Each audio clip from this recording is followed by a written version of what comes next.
Hello so ഇന്ന് നമ്മളൊരു movie കാണാനാണ് കേട്ടോ നേരെ പോകുന്നത് എമ്മൂറ്റിയിലാണ്. അവിടെ ചെന്നപാടെ നേരെ നമ്മൾ പോയത് ഫലൂഡ നേഷനിലേക്കായിരുന്നു കേട്ടോ. അമ്മയ്ക്ക് ഒരു ഫലൂഡ കഴിക്കണമെന്ന് തോന്നി. അങ്ങനെ അമ്മയ്ക്ക് ഇഷ്ടപ്പെട്ട ഒരു മാംഗോ ഫ്ലേവർ ഫലൂഡയും പിന്നെ ചേട്ടൻ്റെ ഒരു കിറ്റ്കാറ്റും ഐസ്ക്രീമൊക്കെ കൂടെയുള്ള ഒരു ഹെവി ഫലൂഡയും മേടിച്ചു. ഞാൻ ഈ ഫലൂഡ പ്രേമിയൊന്നും അല്ല, പക്ഷേ ഈ ചേട്ടൻ കഴിക്കുന്നത് കണ്ടപ്പോൾ എനിക്ക് കൊതി തോന്നി. അങ്ങനെ ഞാനും വാങ്ങിച്ച് ടേസ്റ്റ് ചെയ്ത് നോക്കി കേട്ടോ. നല്ല ടേസ്റ്റ് ഉണ്ടായിരുന്നു. ഒരു കിറ്റ്കാറ്റിൻ്റെ ക്രഞ്ചിനെസ്സും കാര്യങ്ങളൊക്കെ ഉണ്ടായിരുന്നു കേട്ടോ. എനിക്ക് ഇഷ്ടപ്പെട്ടു.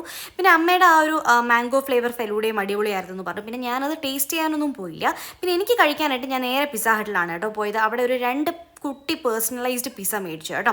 ഒരെണ്ണം ഒരു പെപ്പറോണി, ചിക്കൻ പെപ്പറോണിയുടെയും പിന്നെ ഒരെണ്ണം ഒരു ചിക്കൻ സോസേജും ആയിരുന്നു കേട്ടോ. ചിക്കൻ സോസേജ് ഞാൻ ഒറ്റയ്ക്ക് തിന്നു, പെപ്പറോണി ചേട്ടനും അമ്മയും കൂടെ ഷെയർ ചെയ്ത് കഴിച്ചു കേട്ടോ. നല്ല ടേസ്റ്റ് ഉണ്ടായിരുന്നു. അത്യാവശ്യം ഒരു ഫില്ലിംഗ് ആയിട്ടുള്ളൊരു സംഭവം തന്നെയായിരുന്നു കേട്ടോ. അതിനുശേഷം എന്താ നമ്മൾ നേരെ മൂവി കാണാൻ പോവുകയാണ്. അത്യാവശ്യം നല്ല തിരക്കുണ്ടായിരുന്നു. പിന്നെ കറക്റ്റ് സമയത്തൊന്നും അവർ തിയേറ്ററിൽ ഓപ്പൺ ആക്കാത്തതുകൊണ്ട് കുറച്ച് നേരം വെയിറ്റ് ചെയ്യേണ്ടി വന്നു കേട്ടോ. നമ്മൾ ARM ആണ് കാണാൻ പോയത്. അടിപൊളി മൂവിയായിരുന്നു, എനിക്ക് ഭയങ്കര ഇഷ്ടപ്പെട്ടു. അങ്ങനെ അതൊക്കെ കണ്ടിട്ട് നേരെ തിരിച്ചു പോവുകയാണ്. അപ്പോൾ അത്രയേ ഉള്ളൂ. ബൈ.